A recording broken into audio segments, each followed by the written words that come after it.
So I'm reading the news today, taking a little break from doing stuff around the house. I gotta comment on this stuff when I see this type of stuff, man. The guy from the Dallas Cowboys.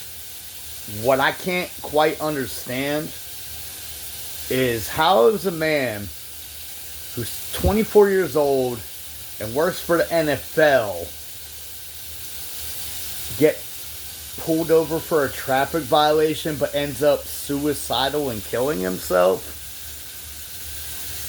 Even with a dirty gun, unless it had bodies on it, even with the dirty gun, the guy's in the economic bracket that will, I mean, really, he'd probably just get a fine. Right? At worst, because he's a borderline celebrity, probably a year, at most a year in jail and some probation. So, how did this guy end up with a bullet in his head on a traffic violation? I have another theory. Probably borderline racism. And they probably classified the person into a category. I imagine black man driving a pretty nice car. If I was in the NFL, I imagine I'd have some at least BMS class, BMW S class. You know what I'm saying? Just starting out, maybe a Range Rover or something like that. With that type of money, why would he kill himself? It just, I don't know, man. None of it adds up.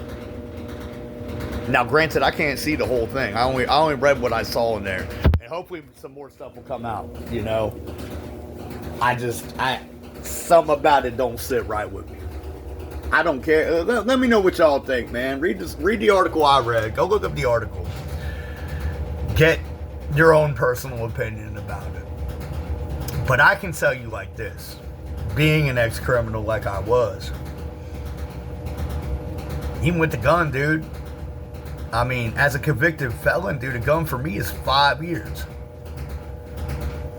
So with no record, like you're gonna get some small time. Why would he pop himself? Yeah, something doesn't add up about that, man. So I don't know. It's just some thoughts, man. I'm in a break period.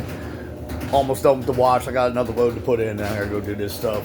And anyways, so I don't know, man. It's just for food for thought, man. If you've been through the legal system, man, look at that case. Look at what they talking about. I mean, does it make sense to y'all? You know what I'm saying? Like, it just doesn't make sense to me, man. Things ain't adding up like they should. It reminds me of that time. It reminds me. Speaking of adding up, man, it reminds me, man, when I was in work release, right? I'm going to talk about this a lot right now. When I was in work release, I worked overnight at Giant Food, right? And,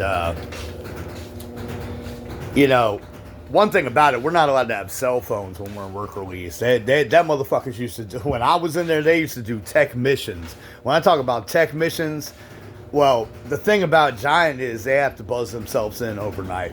So you can actually be pretty secure. And if you're really tech, you could probably throw the cell phone on the aisle and shit, behind some boxes and shit or whatever. I don't know. I didn't have a cell phone. That was my sabbatical. Like, when I go to jail, bro, I just be not anti-technology. I don't even really be on the phone that much. Write some letters. I might have some girls write me or whatever the fuck. But other than that, man, I don't really fucking use the technology. So, I don't know, man. It's just funny to me, man. Things be real funny. You know what I'm saying? And, I remember the break time. What time we go on break there and stuff. And that was years ago. I still remember the schedule and the hustle and flow of it. Anyways, here's one thing, man. I know my ads on my phone are based on location. And I know for a damn fact there ain't no goddamn Hobby Lobby where I stay at.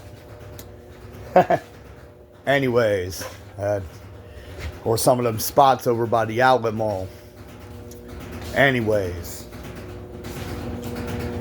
that being said, I don't even care, man. I got too much shit to do today. It's just very weird to me, man. I don't know. I have this sixth sense, man. People used to call me paranoid, man. It's really perception. I learned how to read people a long time ago. And don't let these teeth fool you, man. I'm actually pretty intelligent.